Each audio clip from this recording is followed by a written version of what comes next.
జగన్మోహన్ రెడ్డి ఆదేశ ప్రకారం డిఎస్సిలో జరిగిన అవకతవకల మీద ఎవరైతే విద్యార్థులు ఉన్నారో వాళ్ళు ఫీజు రియంబర్స్మెంట్ అయితేనే వసతి దాని మీద నిరుద్యోగ భృతి మీద ఈరోజు మేము కలెక్టర్ ఆఫీస్లో రిప్రజెంటేషన్ ఇవ్వాలని రావడం జరిగింది. కలెక్టర్ గారు సున్నిపేట క్యాంపు అయితే డిఆర్ఓ గారికి ఇవ్వడం జరిగింది. కేంద్ర ప్రభుత్వము రాష్ట్ర ప్రభుత్వం కూటమిలో వీళ్ళందరూ కూడా భాగస్వాములే. నీట్ ఎగ్జామ్లో పేపర్ లీక్ అయిందనే ఉద్దేశంతోనే కాక్రోచ్ ఇది వాళ్ళు చేసిన దానికి కేంద్ర మంత్రి రాజీనామా చేయడం జరిగింది.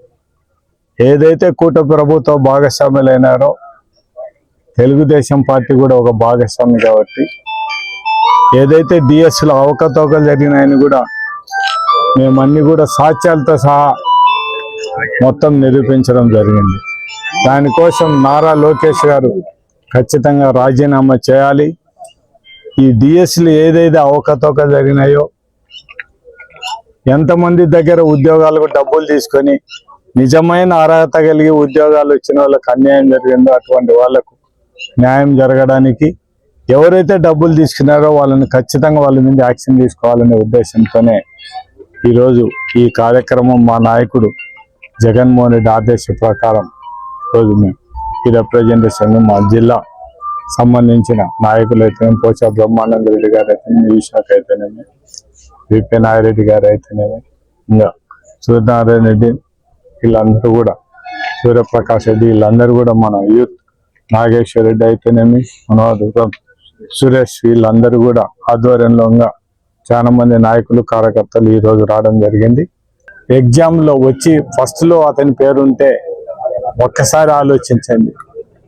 ఎంతో కష్టపడిన వాళ్ళు అవుట్ సోర్సింగ్ ఏది కూడా మామూలుగా అయితే గవర్నమెంట్ మంచి రెస్పాన్సిబిలిటీగా ఆఫీసర్లు ఎవరికి ఎక్కడ లీక్అవుట్ చేయని విధంగా ఉండే విధంగా పరీక్షలు మన ఎగ్జామ్ జరపాల్సింది. అటువంటిది కాకుండా మనం ఎవరు అవుట్ సోర్సింగ్ ఉపజెప్పి ఎగ్జామ్ జరిగితే ఇదే పరిస్థితి మనం చూడడం జరుగుతుంది.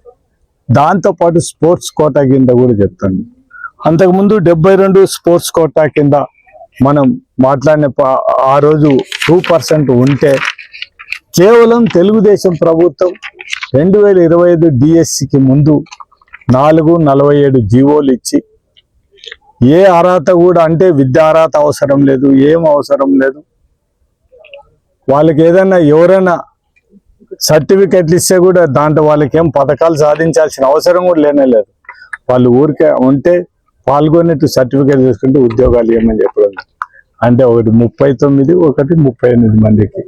అంటే ఒక్కసారి మనం ఆలోచించాల్సిన అవసరం. అంటే ఏ విధంగా మనం కష్టపడి చదివిన వాళ్ళను నిరుద్యోగులను ఏ విధంగా మనం అన్యాయం చేస్తాం అనేది కూడా ఒక్కసారి మనం ఆలోచించాల్సిన అవసరం. ఎంతో కష్టపడి పాపం వాళ్ళు తినగనకో వాళ్ళ తల్లిదండ్రులు తినకో పిల్లల్ని చదివించుకొని వాళ్ళు ఏదో పిల్లలు చదువుకొని మంచి ఉద్యోగాలు వస్తాయనే ఉద్దేశంతో చదివిన వాళ్ళకు కూడా ఇట్లా ఎటువంటి జరిగితే అన్యాయం జరుగుతాయి. అటువంటి వాళ్ళ పరిస్థితి కూడా మనం ఆలోచించాల్సిన అవసరం. అందుకే మా నాయకుడు ఆదేశ ప్రకారం ఖచ్చితంగా దీని మీద అవకతవకలు మీరు రైట్ ఏదో మీరు చాలా సమర్థించుకున్నారు.